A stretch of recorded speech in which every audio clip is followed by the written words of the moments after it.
The Susan Brender Show is a radio show online broadcasted on YouTube across the United States and globally. The show features guests who speak about health, spirituality, entertainment, and a host of subjects to enlighten people across the nation.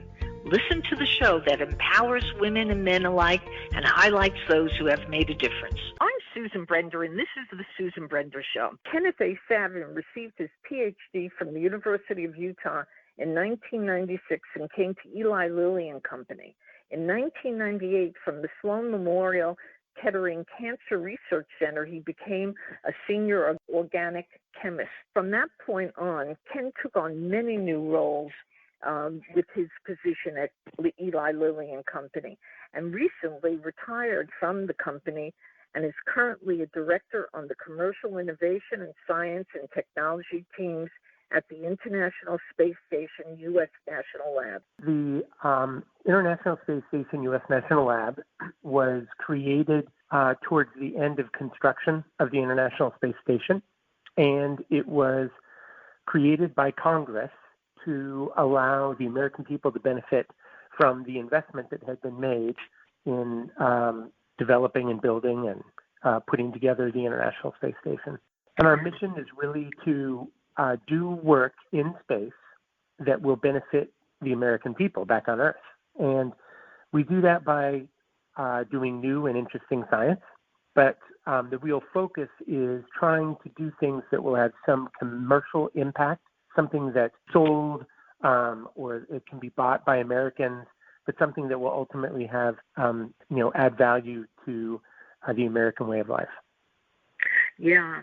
Now, one of the things that is happening on the space station is biology, and you call it microgravity. And I'm very interested in understanding a little bit more about that. It's pretty sophisticated, and the program must be one which people want to understand because it really is going to have an impact on what goes on in the future with regard to the space station and various other things that are happening. So with that said, explain to us exactly what this 2020 in science, but call it a space exponenza, lab-grown brains and more. Holy Toledo, that is. Tell our audience what is happening about the biology on the station. So people do work in space mainly for three reasons. One, some people do work in space to develop or deploy satellites for, looking at the Earth or looking out in space. Some people do work in space because they want access to that environment, the swings in temperature, depending on whether or not you're in the shadow of the Earth or exposed to the sun, or little particles are hitting you and you're traveling at great speed, or you're just exposed to the vacuum of space. But for the bulk of the work that we do, people are interested in access to microgravity, and microgravity is as close to zero gravity as you really need to get for a lot of the science that we do, and it allows us to sort of peel away the dominant impact that gravity has on our life and on biology and the science that we do, and see some of the other mechanisms that are at play. And in biology, for example, there's a number of ways that we see this play out. A lot of plants use a lot of their effort, of their structural effort, to resist gravity so that they can grow up tall and get more sunlight and what have you. But in space, you don't have to resist gravity, at least when they're in the microgravity environment. So it changes the way they look, and it also changes the way their genetics, their information in each of their cells is shown or exposed. They'll even change the way they express some of their genetic traits. We take advantage of that. We look at that and see how life changes, and then use some of the changes either to better understand the biology or maybe use it to our advantage. So an example would be, just as I described, growing plants in space. Now, NASA has their own effort and their own mission to explore the universe, and they will probably want to grow plants in space for the purpose of space exploration. But for what we do, we run plant experiments, but often for different reasons. For example, Budweiser is growing barley in a specially designed plant growth chamber to understand how its genetics change and how the plant's biology changes. And hopefully that will inform them so that when they grow barley on the ground, they'll better understand it and maybe even be more, in some way, more economical in the way they grow barley or other grain-based foods. Yeah, I just am interested in understanding a little bit about the impact that this is going to have on our world. I mean, because we have an overpopulation in this world, million China and India, and certainly, we may not be growing as fast as the other countries, but there's certainly a question about how we're going to feed our people in this earth. So is this the impact that it's going to have? We're going to be able to grow different things, in space, and that is going to provide the food for our world? So I don't believe so. I don't think we're going to be able to grow food in space and, sell it to people on Earth and make that a viable market. But what we do see are companies like Target, and Target is very worried about access to clean water, and I think that's going to be one of the key areas that we're going to see impacted in the next 10, 15, 20 years. And they committed $1 million to a number of projects to look at how cotton production can be affected and what we can learn from growing cotton in space. So we're doing science on cotton in space, and it's all around the use of water and how water is utilized by the plants and in what form that water comes to the plants in. Yeah, so in the end, I think the key is that we use the space station in many cases as a model, but also as a way to expose other aspects of the biology or the system that we otherwise wouldn't be able to see. Yeah.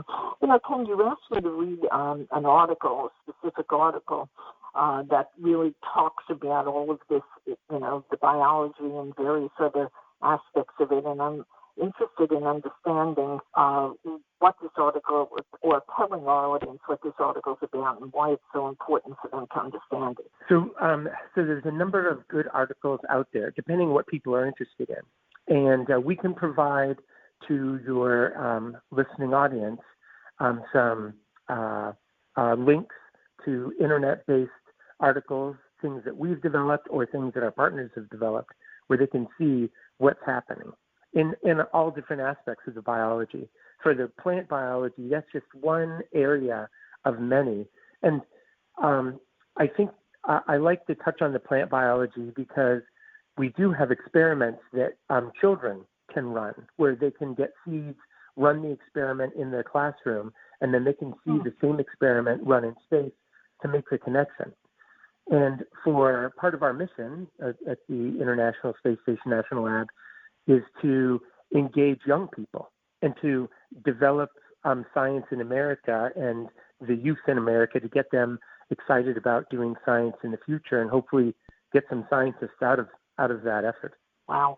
That's incredible because, we live in a society today that's very digital, and providing our young people with the education that they need for the future. This really is not only presently going on, but I can't even imagine the changes and the way that we're going to understand science and space.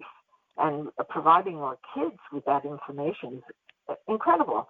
Tell me a little bit more about what's going on with the kids and, what you would personally like to accomplish with the kids. Well, it depends on the age group, really. I think there's a lot of research that shows that the earlier you can get to these young people, the better off you're going to be able to, see the impact of your efforts. And we do a lot of things with young kids, I'll say K through 8th grade, a lot of efforts in that area. But at the same time, we've had high school people, the high school youth, run experiments on the space station. It's all over, and it comes in many forms. We've established programs. We do outreach efforts.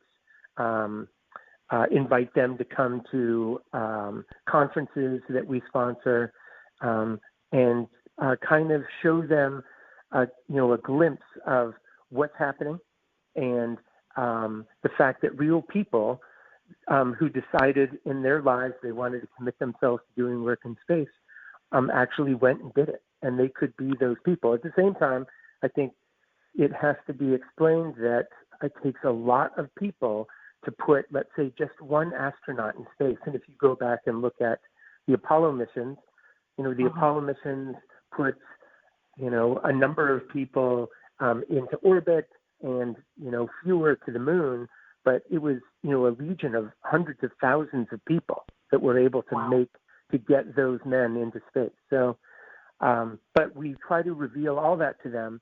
And I think the real message is it's not someone else. It could be you. You could be that person who helps them get there as a scientist or an engineer, or maybe even as an astronaut someday. Boy, that's exciting. The other thing that I think is important to understand, because I really don't know what's going on now, and that is that for a while, we really didn't hear about space. Our government didn't seem to want to support space travel and the research that was being done. But are they changing now? Do they want to get involved in this, and do they see the benefits of it? So you know what? That's a great observation. And I have to admit, I believe it is an accurate one. They did not make a huge effort, especially towards the end of the shuttle era, in describing what they were doing. I think there were some blank spaces in there. I think part of it is that that's not what NASA tries to do. Like, they're not a big marketing company like we expect with our modern day media-based companies. I think at the same time, a lot of the things they were doing were potentially difficult for them to explain. Why do we want to put a infrared telescope up in space to look at galaxies that are, hundreds of millions of, billions of miles away? But I think we are at a point where the things that are happening in space are starting to and will continue to affect us on Earth. And you also see that NASA is not running the whole show anymore. They are, in many ways, influencing it, but you have other players like SpaceX and Virgin Galactic and Blue Origin. These are big U.S. organizations or international organizations, really, but they're doing things that now they're engaging normal people in. They're talking about sending tourists into space and doing things that engage the everyday citizen. I think it's an amazing time to be a part of this. And I think as we look forward to the near term, we are all going to be engaged in some way. I'm sure this was one of the things that occurred for you, and it certainly occurred for me, and that is that when they were doing space travel and going up to space, the Apollo and various other things, everybody was glued to their TV. It was that exciting and that interesting, and it was also kind of a way for this nation to, be proud of itself. I know the Russians did it, and they were very excited, and certainly they were in competition with us. But that was good because it kind of encouraged people to sit down and watch and realize, how exciting science had become. And I'm just wondering, is that the sense that you get from the young people today who are now learning so much about it as you give them the information? So I don't get the feeling that there is the competition, with Sputnik and the Russians and the Americans, and there were a lot of other political things going on at that time. But what you do see is a young, vibrant approach to going to space. And people, instead of competing, they are doing things in an aggressive manner because they want to be the first. They want to be the explorers. It's like Europe in the 1490s, and Columbus has come back, and now people are starting, hey, there's something out there for us, and maybe we should go find it. We got to go out there and find the gold. And that's what I think you're starting to see here with people saying, hey, we're going to go to Mars, which would be a huge undertaking, a monumental effort for humanity to take. But there are people that are saying, hey, we're going to do it. And they're starting to put a date on it. And for us in the National Lab, that isn't our mission. Our mission isn't to try to go to Mars. But we will take advantage of all the science that is developed and all the efforts that are made to understand what we'll need to do to get there, and then to take the benefits that we can find and bring them back to people on Earth, whether it be in the form of information and science, technology, or maybe it's a real product that someone finds a way through some mechanism with us or somebody else, and it can only be done in space. Those are the things that we're looking for. Yeah, and I'm interested in understanding whether the exploration that you're doing and the scientific, lab, the things that the lab are doing revolve around also health. We have such an epidemic of cancer in this world. It's just horrible. And, I'm just wondering if there's any connection to what you do up in space or what the scientists do up in space to help look for a cure for such a monumental, as you say, disease. So there are a number of projects that are around health.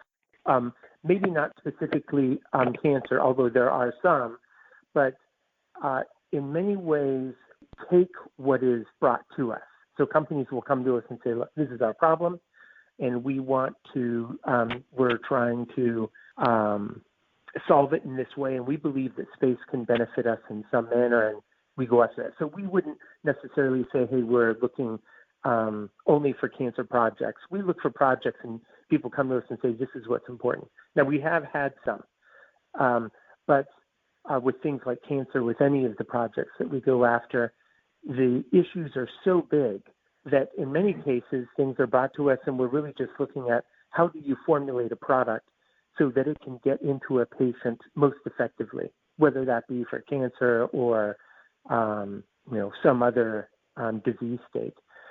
So I'm not going to say no, we're not looking at cancer. We do have some projects, but we also are looking at Duchenne's muscular dystrophy. We're looking at wasting diseases associated with cancer. So how do we, someone who has cancer and is wasting away, can we give them a product that will make them stronger and help them fight the disease or live longer or what have you? So those are the types of things that we're looking at, and we have a number of them. Some of them are very early. They're, hey, we've got a concept and we're going to try this out and see if it will work, or maybe it's something that is designed to help people find new treatments for disease, like a new model or what have you. And then some of the projects that we have are for actual formulating the product that would be put into a person. A big pharmaceutical company would come to us and work on a project like that, and we do the entire spectrum. That's incredible stuff. Part of the article that you also sent me discusses advanced materials. They do a case study on that.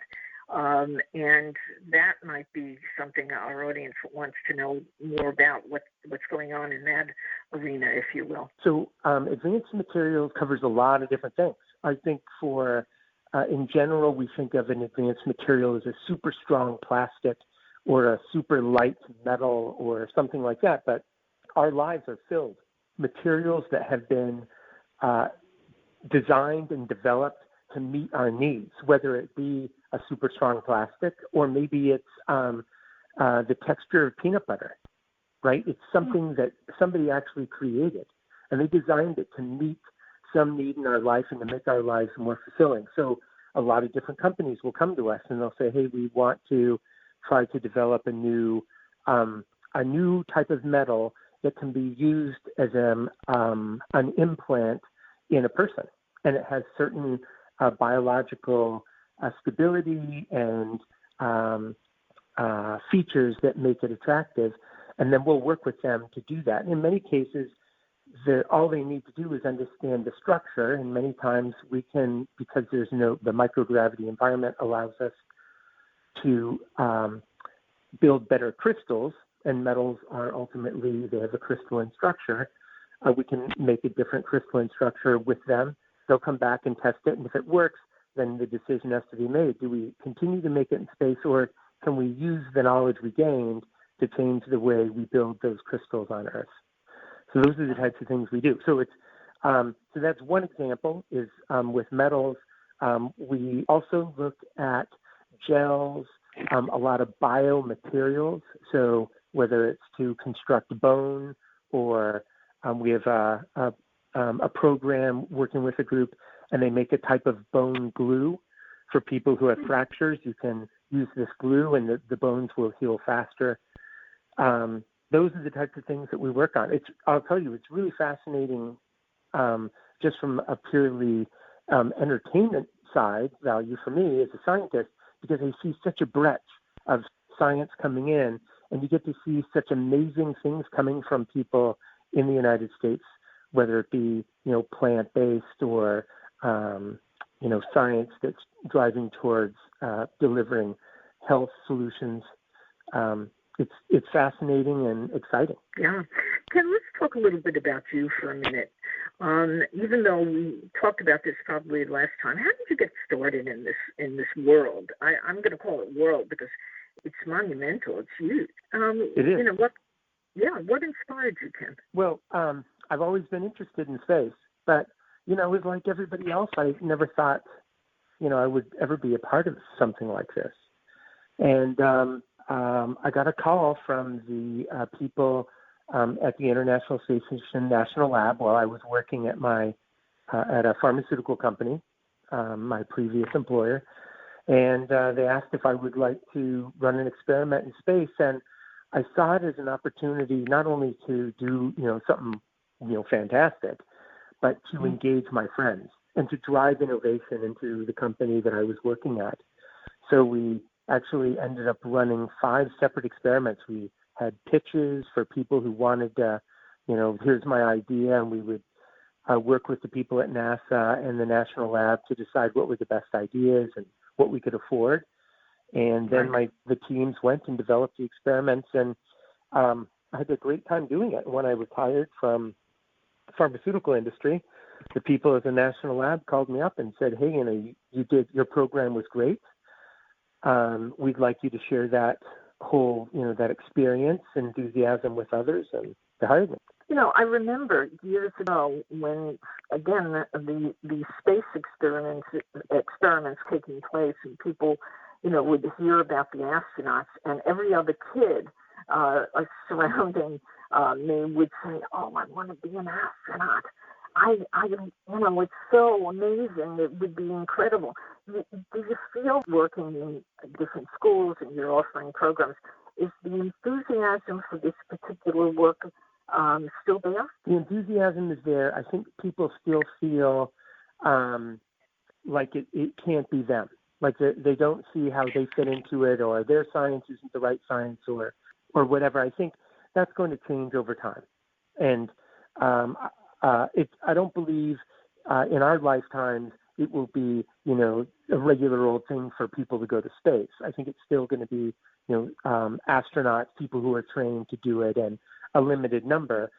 But I do think that we are going to become, it's going to become routine that things are happening in space, and that people are going up and doing good science and building things in space and bringing it back.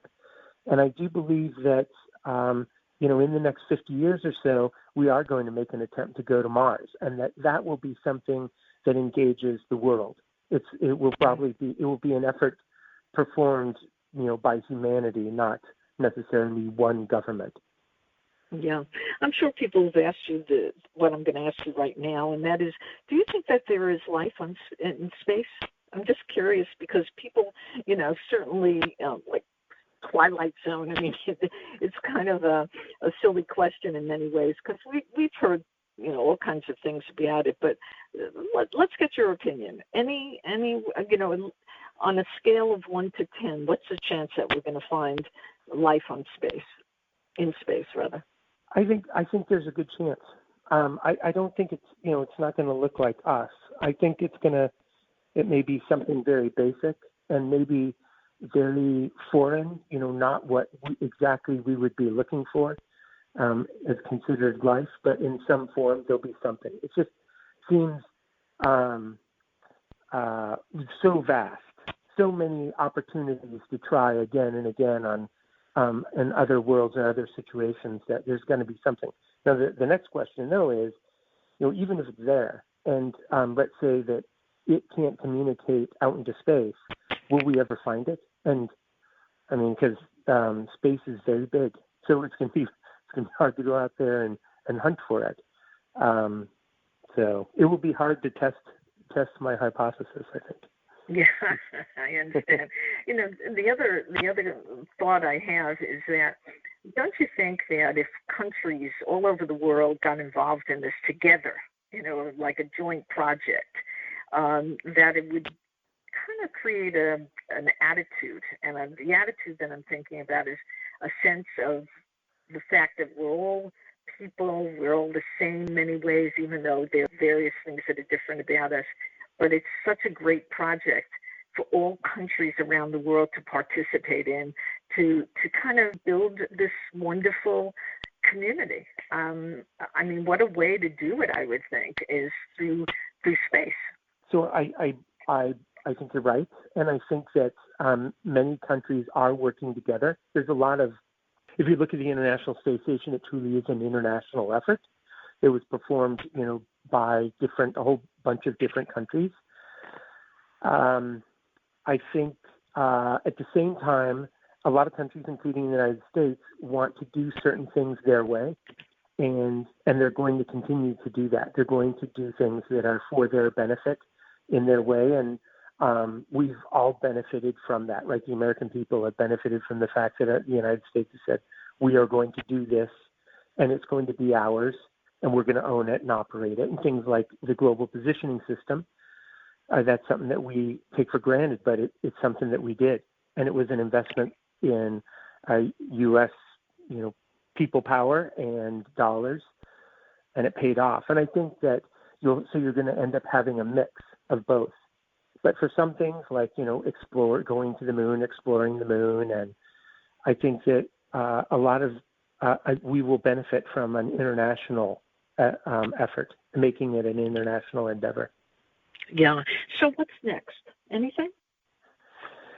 Well, I think a couple of there's a lot of things, but I think in the next decade you're going to see an uptick in the type of science, the number of scientific experiments being done, and the quality of the science being done. I think you're going to see a greater impact on the normal everyday people on the ground. They're going to see more activity. They're going to hear more about it, and they'll become more engaged in it. And I also think you're going to see a continuation of the transfer of the overall effort from a government-run and directed program to something that is run by private companies and individuals making decisions like Elon Musk and Jeff Bezos.